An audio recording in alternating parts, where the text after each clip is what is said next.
Ladies and gentlemen, welcome back to the Crypto News Podcast. We are buzzing as always, and today's guest is coming in hot from beautiful Houston, Texas. We'd love to see it. Today we have Shehan Chandrasekera, the head of tax strategy at CoinTracker. He is one of few. He's one of the handful of CPAs in the country who is recognized as a subject matter expert on cryptocurrency taxation.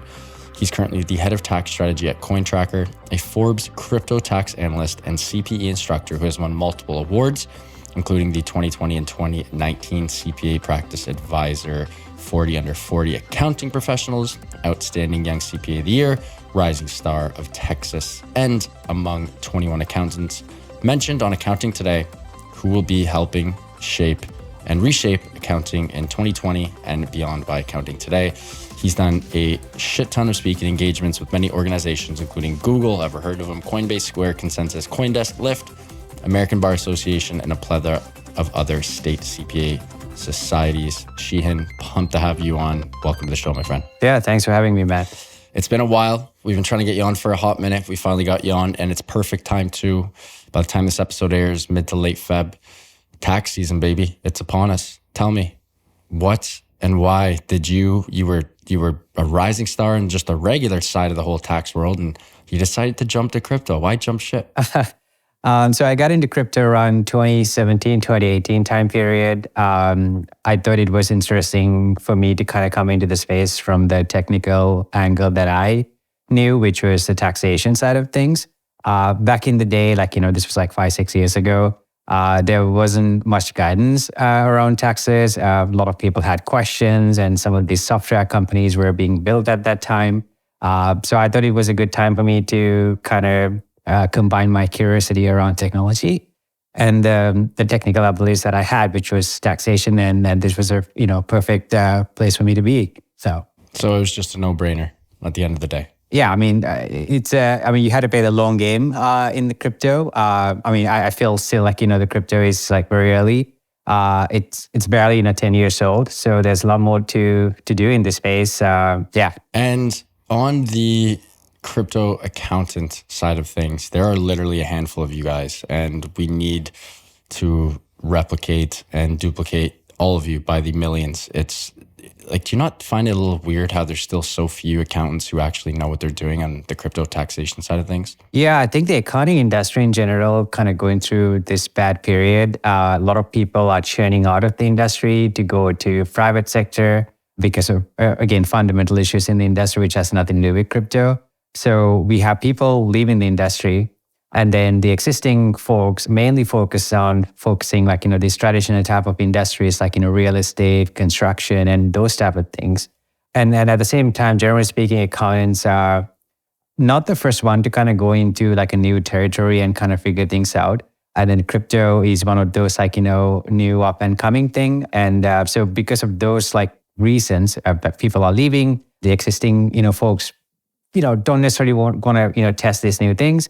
So as a result, the number of accountants who know about crypto and who's embedded in this space are relatively low right now. Are you not in just crazy demand right now? I feel like you, especially this time of year, I feel like you have a million requests every single minute. So, so before I joined CoinTracker as the head of tax strategy, I was practicing as a CPA, meaning I was just helping people prepare taxes, consulting people. Now I don't get the chance to do that because, again, I'm more involved in kind of building software. But yeah, I cannot even imagine if you know a thing or two about crypto and you happen to be a CPA, the demand for you should be super, super high. Again, it's just simple supply and demand, right? Because the crypto space is getting more and more complex every day. The regulators are not necessarily issuing any direct guidance that average person can read and kind of follow the instructions. So yeah, they kind of default going to these CPAs.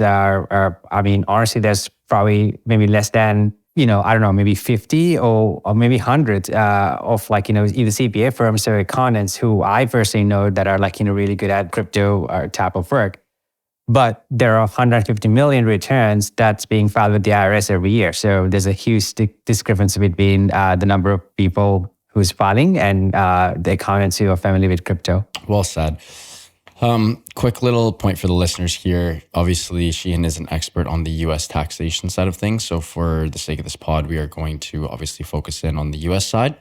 And with that being said, you just brought up the IRS. The IRS is the governing body that manages and treats everything tax related. How does the IRS treat cryptocurrencies? To my understanding, they are viewed as property, but walk me through this whole, process and why have they chosen to treat cryptocurrencies the same as properties? Yeah, so IRS first issued guidance related to cryptocurrency in 2014. In that guidance, IRS said that crypto is treated as a property. Although we call it a currency, they're not treating as a currency for tax purposes. So 2014, they issued that guidance, and then the next set of guidance came out in 2019 in the form of frequently asked questions, which you can still see on the IRS website.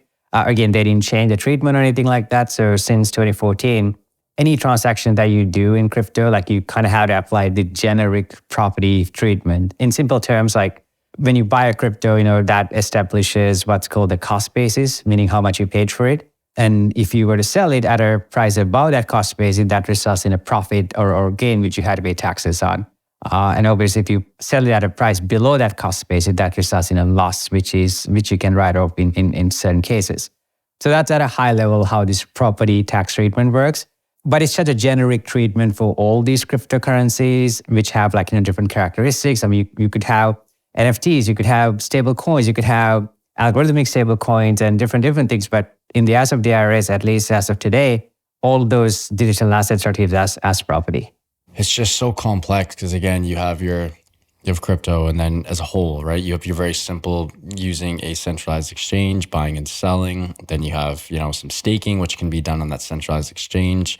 Then you have NFTs, and then you have airdrops. You have all these different kinds. I believe there are 5 taxable transactions. You have cashing out, you have crypto to crypto trades, you have spending, you have earning, which is staking, mining, etc., and you have airdrops and hard forks. I'd love if we could just go over sort of the 5 taxable transactions and perhaps just some best practices in regards to taking note of when each one of those things happens so you can have your ducks in a row when accounting season comes around. Yeah, I think a lot of, people have questions around when do they have to pay taxes if we're doing stuff with crypto. So I like to kind of go to these 5 transactions. I call them events.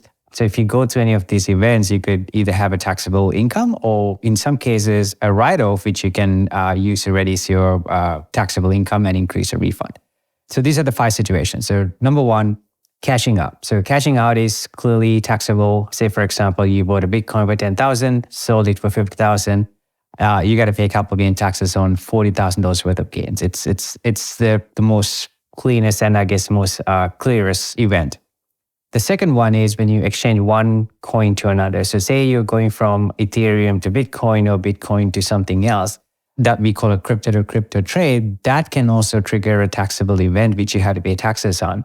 Then that's the event like a lot of people are still somewhat confused about because people think, oh, I never received any cash in hand, so why do I have to pay any taxes?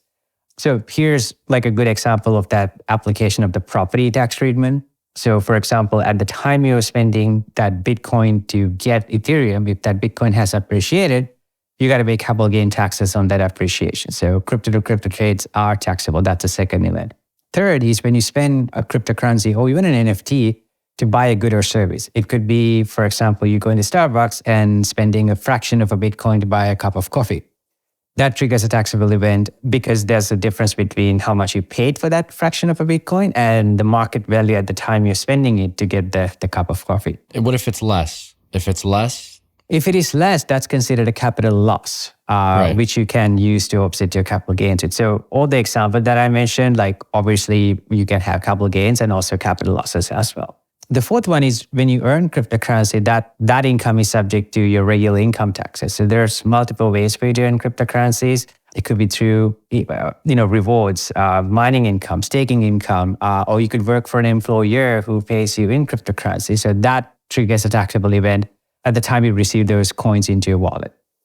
And the fifth bucket is very crypto specific. Like there's 2 events, airdrops and hard forks. So as a result of an airdrop or hard fork, you could receive these free coins that you probably didn't even ask for.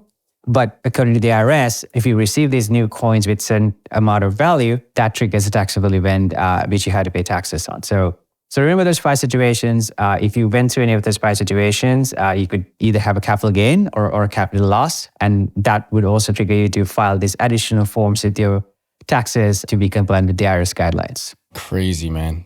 Why aren't there more clear and concise guidelines for this? Like, it just seems like there's so many, like even the example you talked about buying a coffee from Starbucks with a fraction of a Bitcoin. Like, who's to say that Bitcoin, that it's a different Bitcoin that you purchased? You know what I mean? Like, let's say you bought Bitcoin in 4 different areas or 4 different time frames rather. In time frame number 1, you bought it at 5K. In time frame number 4, you bought it at 60K. And you said, oh, well, I'm using the Bitcoin that I bought at 60K that is now worth 22K, and I'm using that to buy my coffee. So it's a capital loss. You know what I mean? Like, who's going to track that? Yeah. So the calculation of the gains and losses and tracking the bases and tracking exactly which coin that you're spending, all those things are virtually impossible for any person to do unless you have like software like CoinTracker. I mean, in CoinTracker, it's just a matter of a button. Like in your example, like you can say highest in, first out. So when you do the highest in, first out, you're essentially disposing of the coins with the highest cost basis first. That results in the least amount of capital gains, for example. But if you want to do that type of what's called specific identification, you have to keep like detailed records of each lot, when you bought them, how much you paid for it, and etc. Again, it's very hard to do if you have multiple coins spread across multiple wallets and exchanges and purchase at different time points. So you need some type of software. With the help of software, you can specifically assign those beneficial cost bases to regular capital gain or loss sales, or even like, you're going to Starbucks and you want to spend the most tax advantageous coin to buy your coffee. So, yeah. Interesting. So the phrase you use, or the term rather, is highest in, first out. Yeah. So these are called disposal methods. So there's this bunch. The IRS rule is that if you keep detailed records of all your lots and all your coin, you can use specific ID. Specific ID in simple terms, what it means is you can pick and choose whatever the coin that you want to calculate the gain or loss purposes. Now, if you don't keep all the detailed records, your cost basis method defaults to what's called FIFO, first in, first out. So again, if you don't have records, no matter which coin you spend, for tax purposes, you're always spending the oldest coin first, which in most cases, if the market has gone up, you're creating more capital gains because your oldest coin has the lowest cost basis. Now, HIFO, highest in, first out, is kind of a subset of that specific identification. So you can pick and choose, but we're optimizing that specific identification by allowing you to pick the highest cost basis coin first, which results in the least amount of capital gains. So yeah, so you have FIFO, you have HIFO, and then the LIFO is like another method. It's essentially the opposite of FIFO. Instead of selling the oldest coin first, you're selling the latest, most recently purchased coin first. Again, depending on like when you purchase the coins and the valuation, sometimes the LIFO could be useful as well. But generally speaking, for 99% of the people, like HIFO, highest in, first out, results in the least amount of capital gains. So obviously CoinTracker has a multitude of tools that can help, the average Joe or Josephine to get their taxation ducks in a row. But if you were to not use a program or piece of software like CoinTracker, would you have any non-obvious tips besides just like having a Google Sheet or an Excel doc with literally like date, time, coin purchased, price, all the appropriate data needed? Any non-obvious tips that perhaps the average person wouldn't be cognizant of? Yeah. So the good news is that, if you're just dealing with just one exchange without transferring coins in or out, and plus, assuming that you have, maybe 10, 15 transactions that you're doing in a given year, or you could be somebody who is just buying it and just holding it for a longer period of time. In those cases, yes, you can use something like an Excel or a Google Sheet. But you need to know like all these data points, and you need to keep good records of this. So you need to know exactly when you purchased that coin, if you were to sell it, when you sold it, when you purchased it, how much you paid for it, and also have some receipt or some type of confirmation documents so you can prove that. If you were to sell it, how much you sold it for, So those are the, and then you had to kind of maintain those records, like each coin by coin and also by each location as well. Like, okay, in Coinbase, I have this queue. In my MetaMask, I have this queue. So it's possible for you to do this manually, but I wouldn't encourage you to do this whenever you have multiple wallets and exchanges, which is typically the case among the average crypto user in the US. They have multiple wallets and exchanges. There's transfers going in and between them. And then you buy coin from Coinbase and you're selling it somewhere else. So it's really hard to do it on an Excel sheet unless you're like a super simple crypto user. Folks, we're going to take a quick break. And when we get back, we're going to talk about some of the non-taxable transactions, the stuff we absolutely love to see in the Crypto News Pod. Got to give a huge shout out to Prime XBT. We love Prime XBT. They have been incredible friends of the Crypto News Podcast, and we've been using them for a hot minute. They offer a robust trading system for both beginners and professional traders. It doesn't matter if you're a rookie or a vet. You can easily design and customize your layouts and widgets to best fit your trading style. Prime XBT is also running an exclusive promo for listeners of the Crypto News Podcast. You get 50% of your deposit credited to your trading account. Again, the promo code is CryptoNews50. That's CryptoNews50, all one word, to receive 50% of your deposit credited to your trading account. Now back to the show with Shehan. Shehan, let's talk about non-taxable transactions. There's 5 of them. We have hodling, we have gifting, we have transferring, we have donations, and we have buying crypto and fiat. We love all 5 of those because you don't get taxed on them. Let's dive into them. Tell me more about all 5 of them. Yeah. So again, at a high level, like obviously this is not an exhaustive list of like all the non-taxable transactions, but these are some of the common non-taxable transactions. So number 1 is transferring coins or NFT from one wallet or exchange you own to another wallet or exchange account you own. It's pretty self-explanatory. You're just transferring things. So don't have to worry about taxation. But however, you had to keep track of like the cost basis now, because as I mentioned earlier. Another transaction is like gifting, like, receiving a gift is generally not a taxable event. And if you're sending a gift to somebody, that's not a taxable event either, generally speaking. And you don't have any reporting obligation if the gift that you're sending is less than $15,000.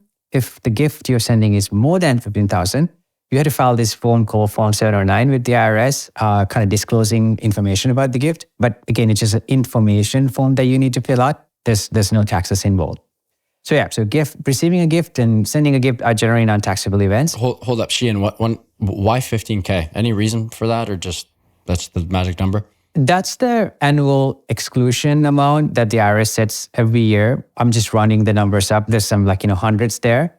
Each year, like they kind of adjust that for inflation. So yeah, the TLDR is like you can give $15,000 worth of crypto or anything to anybody, and you don't have to report that information to the IRS. But if it's more than $15,000 per person, then you had to file that form. So if I wanted to give 15K in Bitcoin to every one of my family members, could I do that? You can. So you can do, for example, you can do 14,000 to family member number 1, 14,000 family member 2. So that's applied per person basis. Gotcha. Okay, understood. Thank you. Keep buzzing. Keep going on there. Yeah. So the gifts are generally good, have a more favorable treatment under the tax code.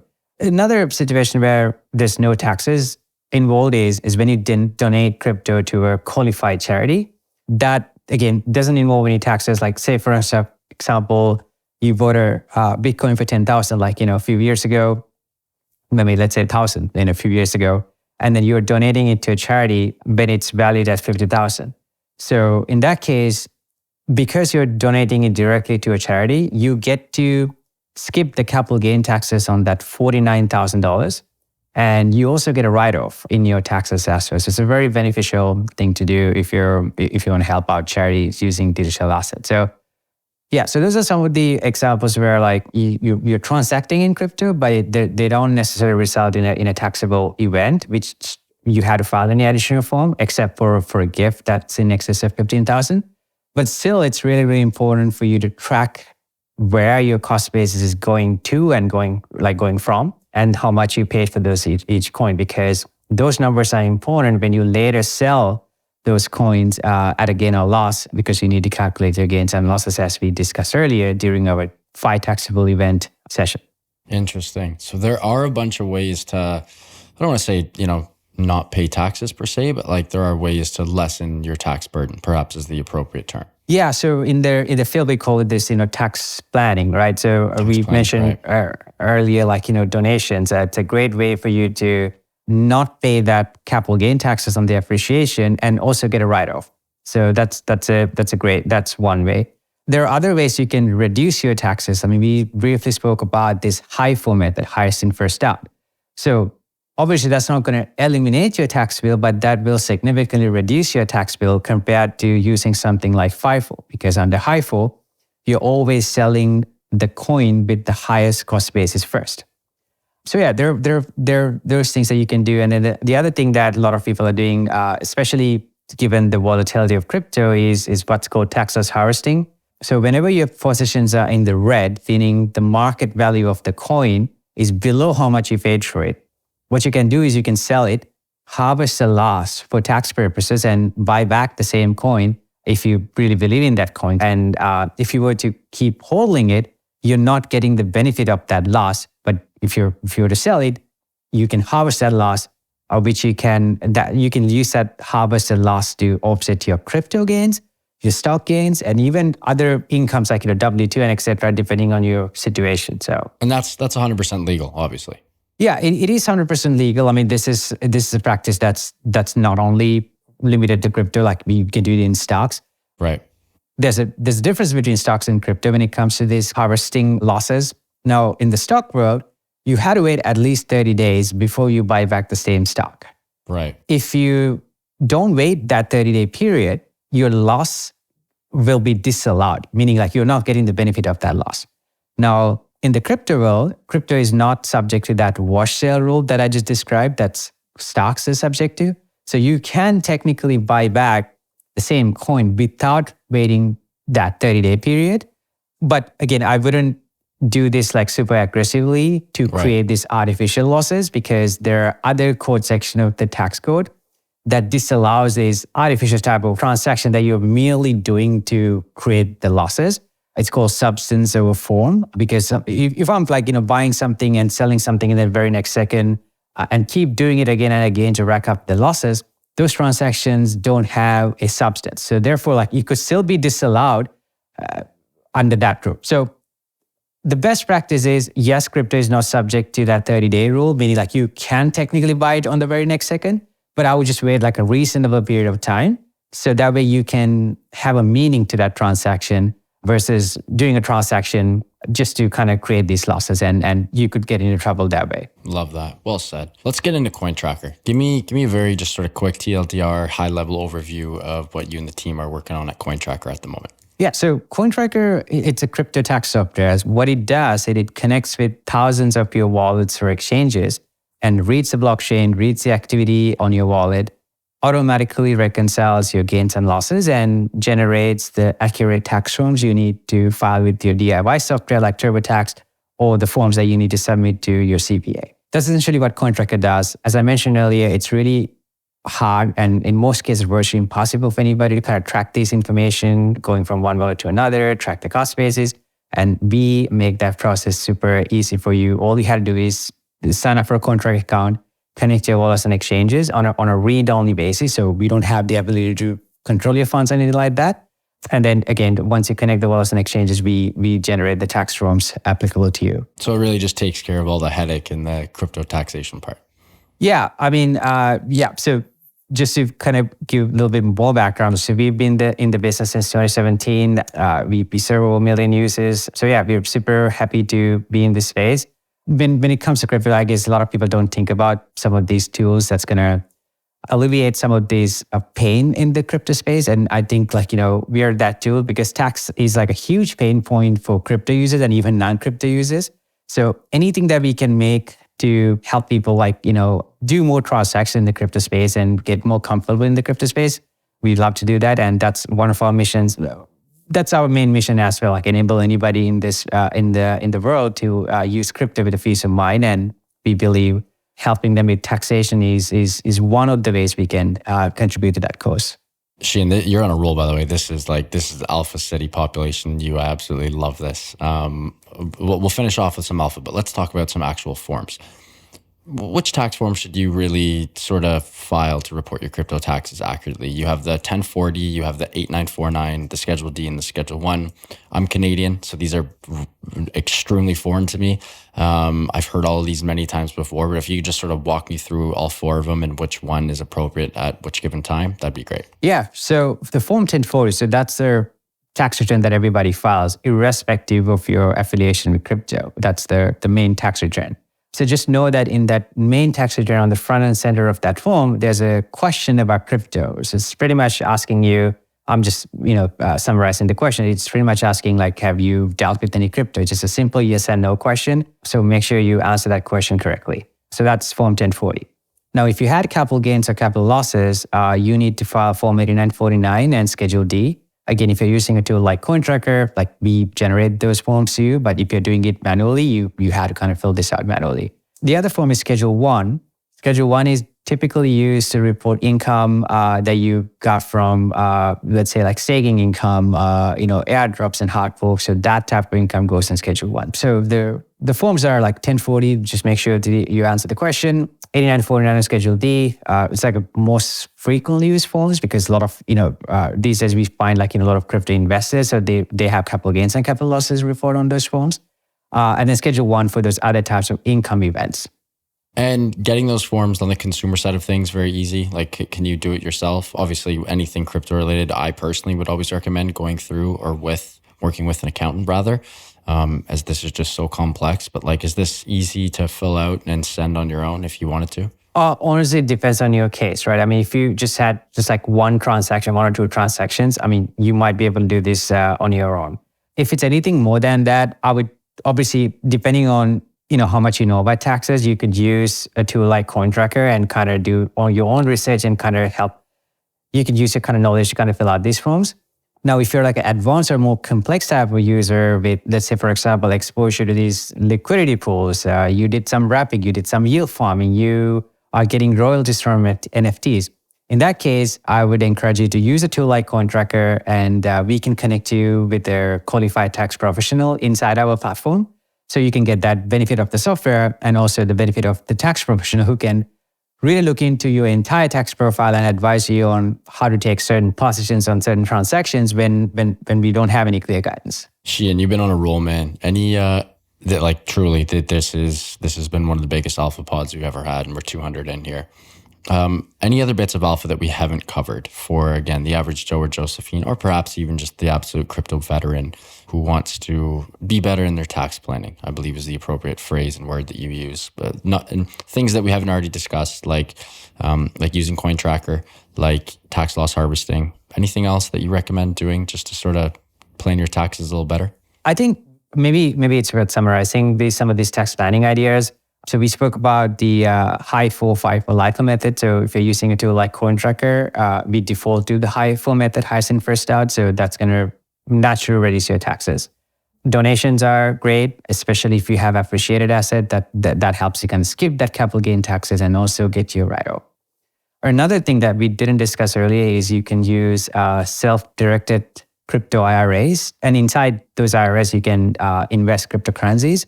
And the advantage is that you don't have to pay capital gain taxes today. And obviously, when you take it out at retirement, depending on whether it's a Roth or regular IRA, will have some tax consequences. But the idea here is that instead of paying that tax money to the government today, you get to compound those tax money inside that IRA. And then again, with the time period that you have from today to until your retirement, your returns could be much higher because again, you're not paying taxes on those gains today. So those are some of the ways, again, depending on your entire tax profile, there could be other ways you could save on taxes in general as well using crypto. Highly recommend talking to a qualified advisor, and we are happy to connect you with one if you're a CoinTracker user. Shehan, what an episode, man. Wow. You absolutely brought the noise. We always have a segment on the show called the Hot Take Factory. It doesn't have to be crypto or tech or anything related. It can be health, wealth, happiness, sports, politics, geo, space, AI, you name it. Any Shehan hot takes? Perhaps a couple things that only you believe in, whereas most other people do not? This might not be a hot take, but this is, I know, a question that's in probably a lot of people's mind. I see this on Twitter and other social media as well. A lot of people think that crypto is completely invisible from the tax regulators because of this pseudonymous nature. But that couldn't be further from the truth, because whenever you do a transaction, there's a permanent record about your transaction on the blockchain. There have been many cases where regulators have tied that transaction to real world identities. So please don't think that crypto is invisible from the regulators and therefore you have this permit to kind of not report anything. It's just a matter of time. They use that transaction data to tie to your personal identification information, and you don't want to get into trouble. So in simple terms, cryptocurrency is like the worst asset class to evade taxes, because everything that you do is publicly available on the blockchain. Well said. It's not like you're getting, it's not like you own a laundromat or a laundromat and you're getting paid in cash, right? Yeah. Yeah.